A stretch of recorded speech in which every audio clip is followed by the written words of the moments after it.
할렐루야.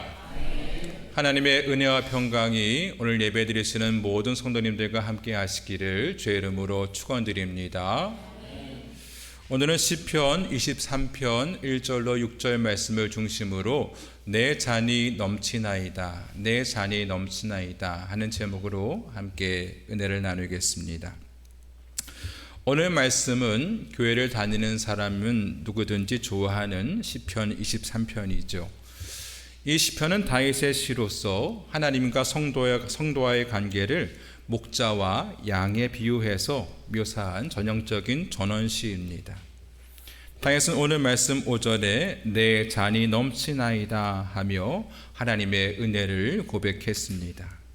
내 잔이 넘친다 하는 것은 하나님의 은혜가 차고 넘쳐서 매우 만족스럽다, 이러한 뜻이죠. 다윗은 확실히 하나님의 은혜를 받은 사람이었습니다. 그는 목동 출신이었지만 이스라엘의 가장 존경받는 왕이 되었습니다. 근데 다윗의 삶으로 들어가 보면 그의 인생은 늘 평탄하기만 했던 것이 아니라 정말 파란만장하고 고난이 많았던 것을 우리는 알 수 있습니다. 장인 어른인 사울왕에게 죽임을 당할까봐 쫓겨다니고 또 아들에게 배신당하고 신하들에게 배신당하는 그러한 삶을 살았습니다. 그렇게 고난이 많았던 다윗이 어떻게 내 잔이 넘치나이다 하고 고백할 수 있었겠습니까? 다윗은 주위 사람들에게서 많은 어려움을 당했지만 그때마다 변함없이 하나님을 붙잡고 그 어려움들을 극복할 수 있었습니다. 어려운 시련들이 많이 있었지만 하나님과의 관계를 통해서 흔들리지 않고 그의 마음을 지켜갈 수 있었던 것입니다. 하나님께서도 이러한 다윗의 빈잔을 채워주시며 항상 그를 만족해 하셨습니다. 우리도 이와 같이 이 다윗과 같이 하나님께서 우리의 잔을 채워주시는 그러한 인생을 살아야 할 줄로 믿습니다. 그럼 하나님께서는 어떻게 우리의 잔을 채워주실까요? 첫 번째로 우리의 영혼을 소생시켜 주십니다. 따라해 볼까요? 영혼을 소생시켜 주신다. 우리 오늘 말씀 3절 다 같이 읽어보겠습니다. 시작. 내 영혼을 소생시키시고 자기 이름을 위하여 의의 길로 인도하시는 도다. 아멘. 여기 소생시킨다는 말이 있는데요, 이 말은 원어로 에쇼베브라고 해서 돌이키다, 회복시키다, 새롭게 하다, 이런 뜻을 가지고 있습니다. 이 말은 창조주이신 하나님께서 우리의 영혼을 살아있게 만든다 하는 뜻입니다. 이것은 육체의 생명을 가리키기도 하지만 또한 영적인 생명, 하나님과의 관계를 가리키는 것입니다. 영적인 관계를 통해서 하나님과 연결되고 하나님과 영적인 교제를 할 때에 우리는 이것을 영적으로 살아있다, 이렇게 얘기하는 것이죠. 우리는 하나님과의 영적인 관계를 통해서, 영적인 교제를 통해서 우리 영혼이 살아나야 할 줄로 믿습니다. 다윗은 사울왕로부터 많은 시기를 받았어요. 다윗이 거인 장수 골리앗을 무찌르고 돌아올 때에 여인들이 노래를 부르죠. 사울이 죽인 자는 천천히요, 다윗은 만만이로다. 이 노래를 듣는 순간부터 사울은 시기하는 마음이 생겨서 다윗을 죽이려고 합니다. 사울이 악신이 들렸을 때에 이 악신을 쫓아내기 위해서 다윗이 수금을 치고 있었는데요, 그는 창을 들어서 이 다윗을 죽이려고 했었죠. 또 군인들을 데리고 다니면서 이 다윗을 잡아 죽이려고 했습니다. 사울은 눈에 불을 켜고 다윗을 죽이려고 했지만 다윗은 더욱더 하나님을 붙잡고 의지함으로 이 위기를 이겨낼 수 있었습니다. 근데 다윗의 진짜 위기는 언제 찾아왔느냐? 다윗이 왕이 돼서 나라가 부강하고 안정되던 시절에 그때 다윗의 진짜 위기가 찾아왔습니다. 다른 부하들은 다 전쟁에 나갔는데 혼자 궁에 남아서 옥상을 거닐다가 밧세바란 여인이 목욕하는 것을 보고 음욕을 품었어요. 그녀를 불러다가 간음을 했는데 덜컥 임신이 됐습니다. 그리고 그 사실을 덮기 위해서 요압을 시켜서 그의 남편 우리아를 전쟁터에서 죽게 만들었죠. 남의 손을 빌려서 이 자신의 부하를 죽인 것입니다. 다윗은 전쟁에 승리했고 나라가 번창했고 자기가 좋아하는 여인도 손에 얻었지만 그의 영혼은 하나님을 떠나 죽어 있었습니다. 그때 하나님께서 나단을 불러서 다윗을 책망하시죠.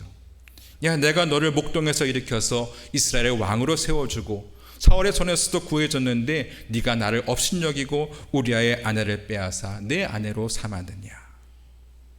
다윗은 하나님의 책망에 그 자리에 무릎을 꿇고 회개합니다. 나를 주 앞에서 쫓아내지 마시며 주의 성령을 내게서 거두지 마소서. 주의 구원의 즐거움을 내게 회복시켜 주시고 자원하는 심령을 주사 나를 붙드소서. 하나님은 이 다윗의 회개를 받으시고 다시 그와의 관계를 회복시켜 주십니다. 여러분, 우리의 육체가 살아있다고 해서 다 살아있는 것이 아니에요. 중요한 것은 우리의 영혼이죠. 우리 영혼이 하나님과 교통하지 못하고 하나님과 교제하지 못하면 그것은 살아있지만 죽은 것과 같은 것입니다.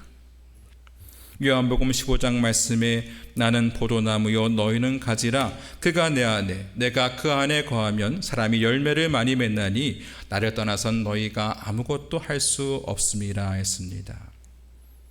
여러분, 가지가 포도나무에서 떨어지면 어떻게 됩니까? 가지가 말라 죽게 되겠죠. 가지는 포도나무에 탁 붙어 있어야 살 수 있습니다. 자라서 열매를 맺을 수 있는 것이죠. 여러분, 우리 인생에서 가장 중요한 것은 하나님을 알고 하나님과 교제하는 것입니다. 우리가 하나님 안에 거하고 하나님께서 우리 안에 거하실 때에 우리는 생명을 얻고 많은 열매를 맺게 되고 진정한 가치 있는 인생, 보람 있는 인생을 살게 되는 것입니다.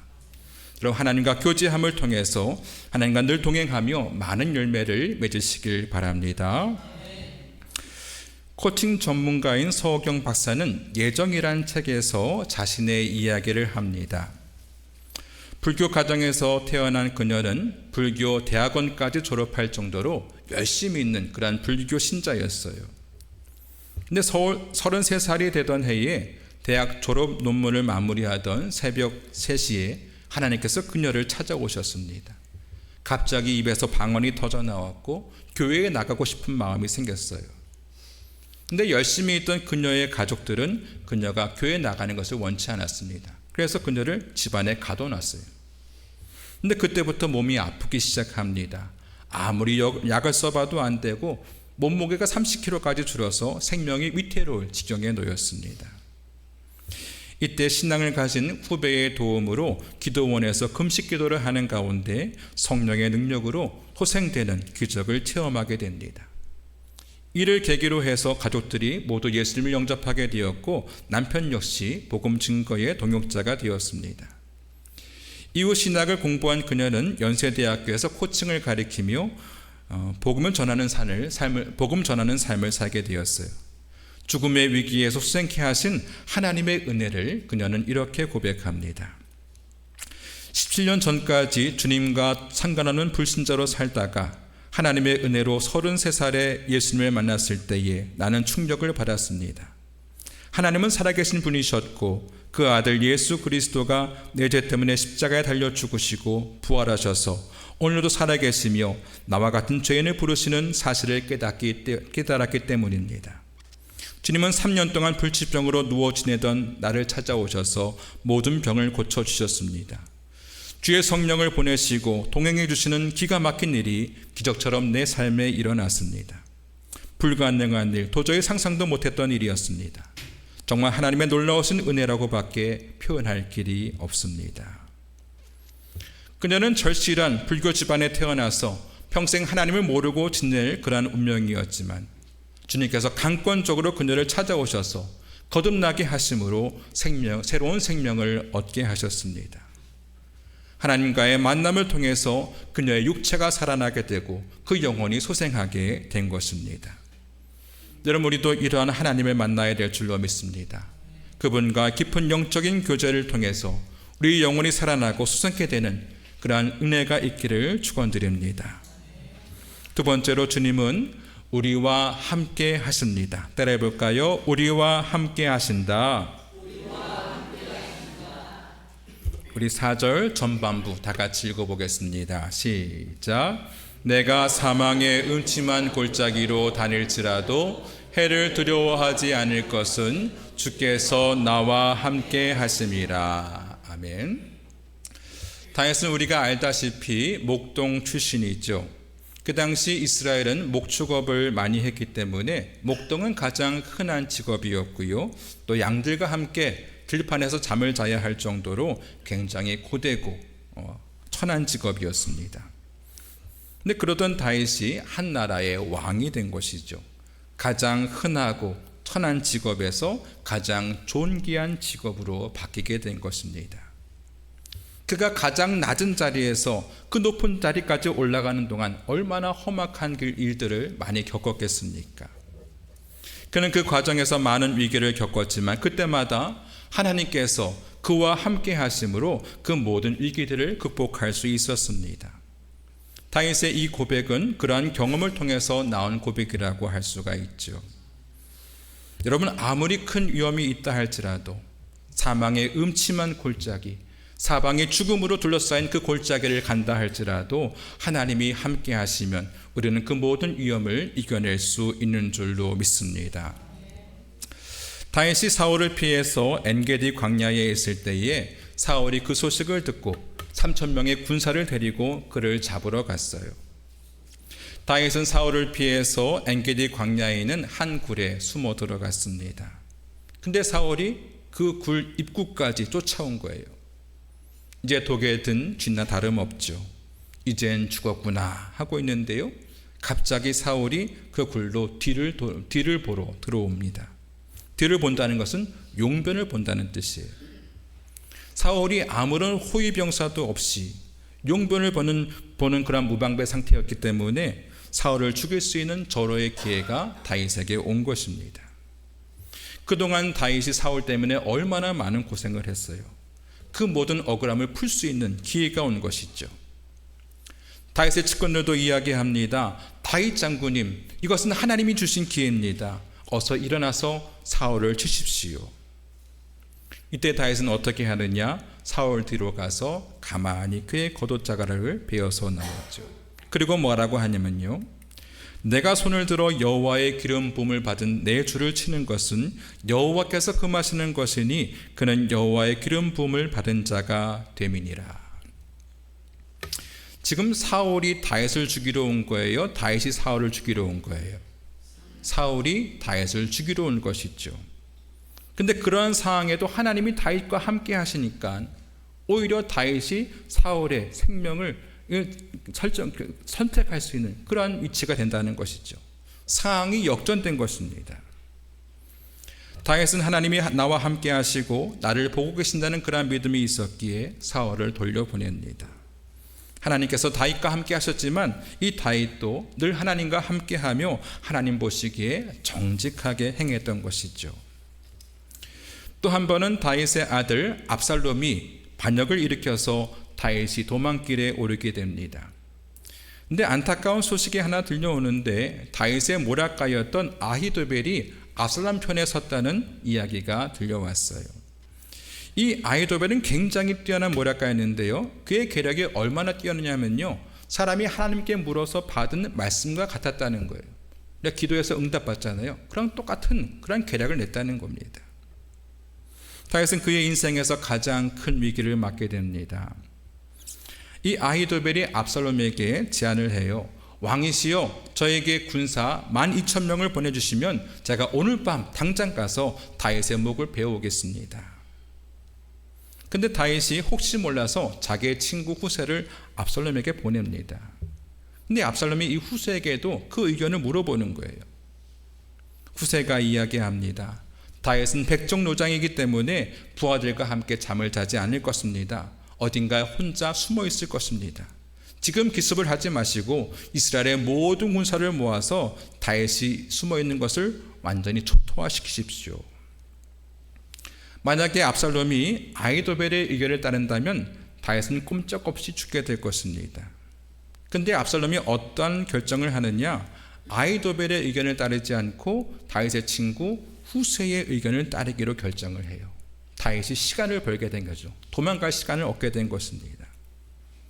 성경은 이에 대해서 이렇게 말씀하시는데요, 압살롬과 온 이스라엘 사람들이 이르되 아렉 사람 후세의 계략은 아히도벨의 계략보다 낫다 하니 이는 여호와께서 압살롬에게 화를 내리려 하사 아히도벨의 좋은 계략은 물리치라고 명령하셨음이더라. 분명 아히도벨의 계략이 좋았음에도 불구하고 하나님께서 이 압살롬의 눈을 가리셔서 후세의 계략이 더 좋게 보이게 하셨다는 것이죠. 하나님의 보호하심이 이 다윗과 함께 하신 것입니다. 결국 압살롬은 반역에 실패하게 되었고 다윗의 요압장군, 다윗의 군대장관 요압장군에 의해서 살해되었습니다. 이 외에도 다윗은 많은 죽을 고비가 있었지만 그때마다 하나님께서 함께 하심으로 그 고비들을 잘 넘길 수 있었습니다. 그래서 이러한 고백이 나올 수 있는 것이죠. 내가 사망의 음침한 골짜기로 다닐지라도 해를 두려워하지 않을 것은 주께서 나와 함께 하심이라. 여러분, 아무리 큰 위기가 온다 할지라도 하나님께서 함께 하시기만 하면 아무런 문제가 되지 않는다는 것을 기억하시기 바랍니다. 우리가 하나님 안에 거할 때에, 하나님께서 우리 안에 거하실 때에 우리는 모든 두려움을 이기고 승리하게 될 줄로 믿습니다. 세 번째로 주님께서는 우리를 안위하십니다. 따라해 볼까요? 우리를 안위하신다. 4절 말씀 후반부에 보면 주의 지팡이와 막대기가 나를 안위하시나이다 했습니다. 여기 안위하다란 말은 원어로 예나 하모니라고 해서 위로하다, 동정하다, 안심시키다 이런 뜻을 가지고 있습니다. 여기에 지팡이와 막대기는 양들을 바른 길로 인도하고 또 사나운 맹수들로부터 양들을 지키는 그러한 도구를 의미하죠. 양들은 자신을 지켜주는 목자의 모습을 볼 때마다 안심이 되었고 또 위로가 되었을 것입니다. 다윗은 왕이 되기 전에 직업이 목자였기 때문에 이러한 마음을 잘 알고 있었어요. 다윗은 그 기억을 떠올리며 하나님의 보호하심을 이 지팡이에 비유한 것입니다. 자신이 어려움에 빠질 때마다 늘 건져주시고 지켜주신 그 하나님, 보이지 않는 하나님의 지팡이와 막대기가 나를 언제나 지켜주신다, 이러한 생각을 하며 다윗은 큰 위로를 받았을 것입니다. 그래서 다윗은 시편 27편에 고백하기를 여호와는 나의 빛이요 나의 구원이시니 내가 누구를 두려워하리요. 여호와는 내 생명의 능력이시니 내가 누구를 무서워하리요. 악인들이 내 살을 먹으려고 내게 왔으나 나의 대적들 나의 원수들인 그들은 실족하여 넘어졌도다. 군대가 나를 대적하여 진칠지라도 내 마음이 두렵지 아니하며 전쟁이 일어나 나를 치료할지라도 나는 여전히 태연하리로다. 다윗은 어떠한 환난, 어떠한 원수가 에워싼다 할지라도 하나님께서 함께 하심을 믿었기 때문에 두렵지 않았고 그로 인해서 큰 위로를 얻을 수 있었습니다. 여러분, 많은 사람들이 환난 가운데 두려워하는 것은 나 혼자 그 어려움에 던져졌다고 생각하기 때문입니다. 하지만 우리는 절대로 혼자가 아닙니다. 우리 곁에서 늘 지켜보고 계시고 우리를 도우시는 하나님께서 함께 하심을 믿으시고 위로를 받으시기 바랍니다. 어떤 회사에 한 간부가 있었는데 이 사람의 실력은 뛰어난데 칭찬하는 게 너무 인색한 거예요. 굉장히 논리적인 사고는 발달했는데 공감하는 그런 능력이 많이 떨어지는 것이죠. 팀원 중에서 칭찬할 사람이 있냐고 물어봤더니 아무도 없다는 거예요. 그럼 가정에는 있냐고 물었더니 없대요. 자기 자식도 칭찬할 자식이 없다는 거예요. 그럼 어릴 때도 없었느냐 하고 물었더니 아주 어릴 때는 좀 있었다는 것 같다는 거예요. 아이가 어렸을 때에 퇴근하고 아파트의 벨을 누르면 가끔 딸 아이가 파자마를 입고 내려왔는데 아이스크림을 사주고 같이 걸어오다가 그네를 타고 놀았던 적이 있는데요. 그게 너무 사랑스러웠다는 거예요. 그래서 톡을 열어서 딸에게 그 일을 써서 보냈습니다. 그리고 나서 아이에게 4일 만에 답장이 왔어요. 그 아이가 우울증이 있었어요. 학교 가기도 너무 싫고 너무너무 죽고 싶었던 거예요. 그날도 학교에 안 가고 버스 정류장에 우울하게 앉아 있는데 그때 아빠의 톡이 온 것이죠. 그 내용이 뭐냐? 우리 딸 기억나니? 너가 아주 어릴 때에 아빠 손잡고 아이스크림도 먹고 아빠가 그늘을 밀어줬는데 아빠가 문득 그 생각이 났다. 아빠에게 이런 좋은 추억을 주어서 고맙다. 이렇게 보낸 거예요. 이 문자를 보고 딸이 많은 생각을 하던 가운데 4일 만에 답장을 보내왔습니다. 나를 살린 우리 아빠에게 이런 문자였어요. 사는 게 너무 힘들고 괴로웠는데 아빠가 말한 그날이 자기도 기억난다면서 자기에게 힘을 줘서 고맙다고 긴 내용을 문자에 담아왔습니다.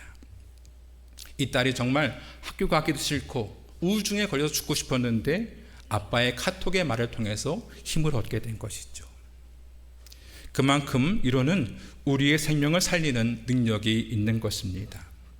로마서 8장 말씀에 이와 같이 성령도 우리의 연약함을 도우시나니 우리는 마땅히 기도할 바를 알지 못하나 오직 성령이 말할 수 없는 탄식으로 우리를 위하여 친히 간구하시느니라 했습니다.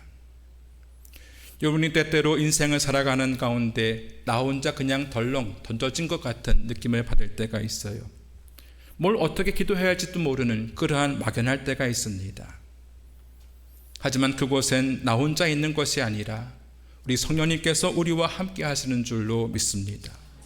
우리의 연약함을 도와주시고 우리를 위해서 말할 수 없는 탄식으로 기도하시는 그 성령께서 함께 하심을 믿으시기 바랍니다. 그 성령님이 우리를 안위하시며 우리에게 다시 일어날 새 힘을 공급해 주시는 줄로 믿습니다. 다윗은 이스라엘의 가장 위대한 시대를 이끈 최고의 왕이었어요. 그의 인생은 하나님이 목자가 되셔서 그의 인생을 이끌어 주시는 그러한 복된 인생이었습니다. 다윗과 함께 하신 그 하나님께서 오늘 우리와도 함께 하시는 줄로 믿습니다. 우리의 영혼을 수생시키시는 그 하나님과 함께 또 사망의 골짜기에도 함께 하시는 그 하나님과 함께 우리의 곁에서 지팡이와 막대기로 지켜주시는 그 하나님의 안위하심과 함께 승리의 삶을 사시길 바랍니다. 그래서 다윗과 같이 내 잔이 차고 넘칩니다 하고 고백할 수 있는 우리 모두가 되기를 주의 이름으로 축원드립니다. 예, 찬송하고 기도하겠습니다.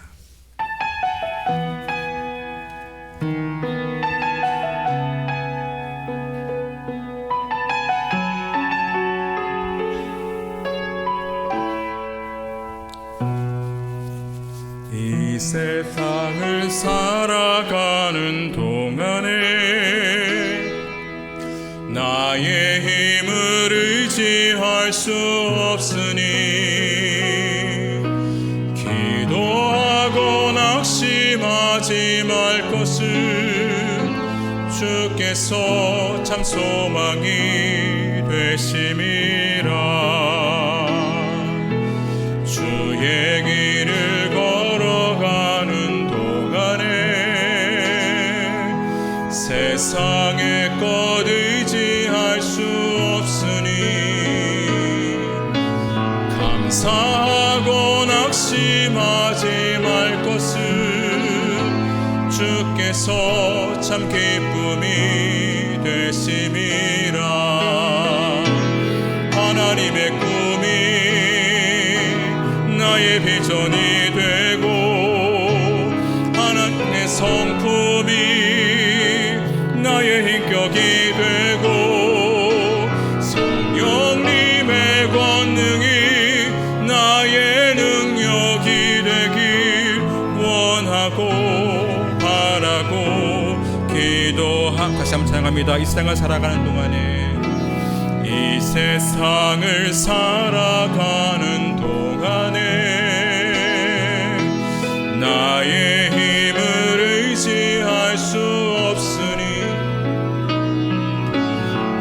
기도하고 낙심하지 말 것은 주께서 참 소망이 되심이라. 주의 길을 걸어가는 동안에 주의 길을 걸어가는 동안에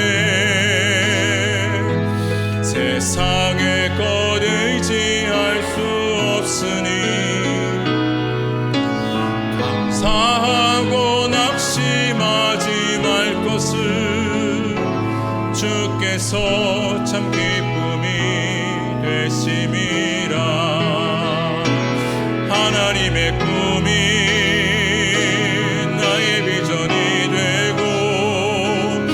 예수님의 성품이 나의 인격이 되고 성령님의 권능이 나의 능력이 되길 원하고 바라고 기도합니다.